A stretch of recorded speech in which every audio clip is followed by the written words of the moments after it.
Assalamualaikum warahmatullahi wabarakatuh. Kali ini saya akan kembali menceritakan tentang testimoni salawat, bagaimana saya pada saat itu bisa lolos dari pemeriksaan SIM STNK oleh pihak kepolisian atau lalu lintas.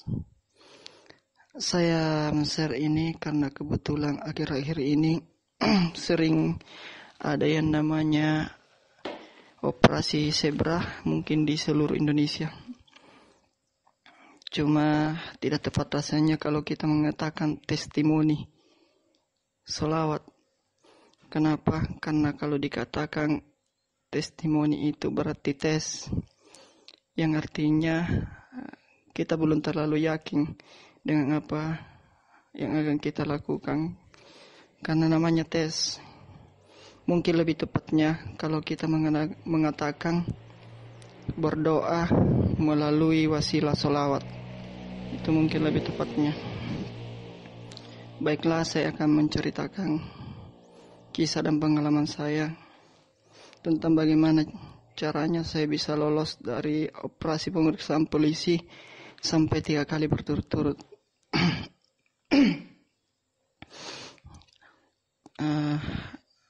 Kendaraan yang saya bawa pada saat itu adalah kendaraan yang mati pajak. Ya maklumlah, kalau tidak ada pekerjaan untuk membayar pajak itu susah, karena biasanya tak ada dana dipakai untuk keperluan yang lebih penting. Jadi pajak kendaraan itu kadang menunggak. Kemudian yang kedua, saya pun tak punya SIM tapi SIM itu sudah lewat masa berlakunya atau sudah mati. Kemudian ketika saya pergi keluar untuk melakukan perjalanan dengan jarak yang sangat jauh, yang melewati beberapa kabupaten, biasanya ada di antara beberapa kabupaten yang dilewati itu pemeriksaan SIM dan STNK. Kemudian di sepanjang jalan itu, saat saya mulai dari keluar rumah, saat mobil itu jalan, saya pun bersolawat. Dan solawat yang saya lantunkan itu mungkin sampai pada tempat tujuan. Dan di perjalanan itu sambil saya bersolawat, dalam hati pun berkata, "Ya Allah, selamatkanlah hamba dari pemeriksaan polisi."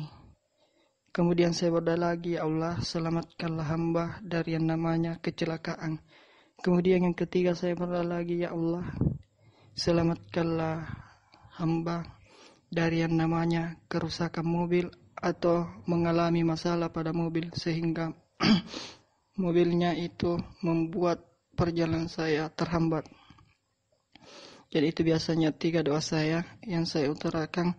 Kemudian sepanjang jalan itu saya membaca sholawat. Mungkin sampai ribuan kali. Tidak tahu sampai berapa kali, sampai berapa ribu kali. Karena biasanya saya berhenti itu hanya pada saat bicara atau hanya pada saat tenggorokan kering. Jadi kalau tenggorokan kering terus membaca Allahumma salli ala Muhammad wa ala ali sayyidina Muhammad, saya berhenti sejenak, kemudian saya lanjut lagi. Dan kemudian setiap kali saya dengar suara azan di masjid di setiap jalan yang saya lalui, saya pun kemudian berhenti dan ikut sholat berjamaah. Jadi kalau misalnya dalam perjalanan waktu 5 jam itu ada 2 kali sholat berjamaah, saya ikuti semua. Jadi saya biasanya tidak jamak. Jadi kalau misalnya saya dapat duhur dengan asar, saya ikut sholat duhur berjamaah, kemudian saya ikuti juga sholat asar berjamaah. Kemudian di situ juga saya berdoa seperti yang saya doakan tadi. Kemudian pernah di suatu masa di sebuah kabupaten, saat saya memasuki kabupaten itu, ada perjalanan di situ yang cuma satu jalur, dan saya sudah terlanjur memasuki satu jalur itu. Dan ketika kita memasuki satu jalur, maka kita tidak bisa memutar balik.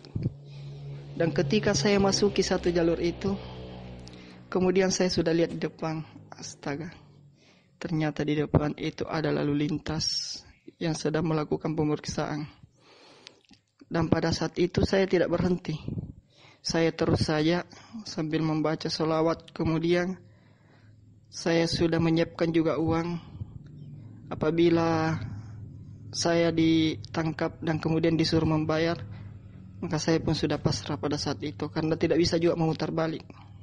Sambil membaca sholawat, mobil pun dekat dari situ. Saya turunkan semua kacanya yang awalnya tertutup. Saya turunkan semua kacanya. Kemudian pada saat itu polisi pun berjejeran sangat panjang, mulai dari ujung ketemu ujung. Kemudian di ujung itu saya pikir akan diberhentikan.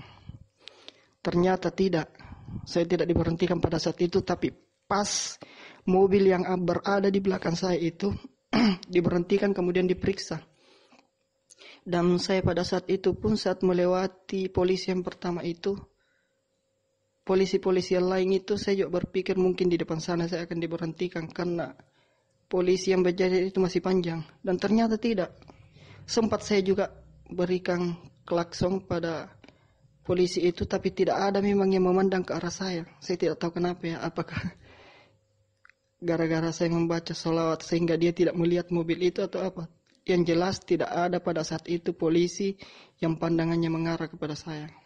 Dan saya pun lewat begitu saja. Itu yang pertama.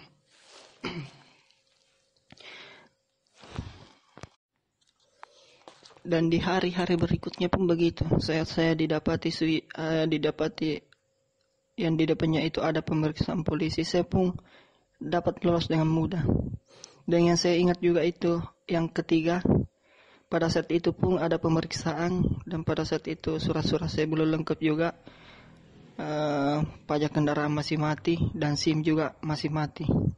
Dan pada saat itu mobil yang pas di depan saya diberhentikan, sedangkan saya disuruh lewat saja. Jadi langsung disuruh lewat. Jadi saya lewati saja dengan mudah. Jadi saya pada saat itu berpikir saja bahwasanya sholawat ini memang mempunyai sebuah keajaiban jika kita memang yakin. Itulah saya katakan tadi, tidak tepat rasanya kalau kita mengatakan bahwa kita bertestimoni tentang sholawat ini. Tapi lebih tepatnya ketika kita mengatakan berdoa melalui wasilah sholawat. Dan mungkin bagi rekan-rekan yang mendengar video ini, mungkin bisa juga dicoba, tapi sebuah keyakinannya harus sebuah keyakinan dan juga sholat kita pun harus diperbaiki kalau kita memang meminta pertolongan kepada Allah, karena Allah akan menolong orang-orang yang memang dekat dengannya. Jadi cukup sekian yang bisa saya utarakan. Mudah-mudahan suatu saat nanti ketika ada pun yang mencobanya bisa juga mengalami kejadian seperti saya. Dan hal ini saya anggap bukanlah sebuah kebetulan. Mengapa saya anggap bukanlah sebuah kebetulan? Karena ini terjadi 3 kali secara berulang. Seandainya hal itu hanya terjadi 1 kali, mungkin bisa dikatakan itu adalah kebetulan. Tapi ini terjadi 3 kali. Dan pada saat saya sebelum-sebelumnya, hari-hari sebelum-sebelumnya, sebelum saya membaca sholawat ini sepanjang jalan, meminta perlindungan dengan wasilah sholawat ini, kendaraan saya pun sering biasa diberhentikan polisi dan ditilang. Jadi biasa ditilang kemudian disuruh membayar. Biasanya itu sebelum saya membaca sholawat ini sepanjang jalan. Itulah yang saya katakan bahwa selamat ini memang mempunyai sebuah keajaiban. Jadi hanya itu yang bisa saya sampaikan. Assalamualaikum warahmatullahi wabarakatuh.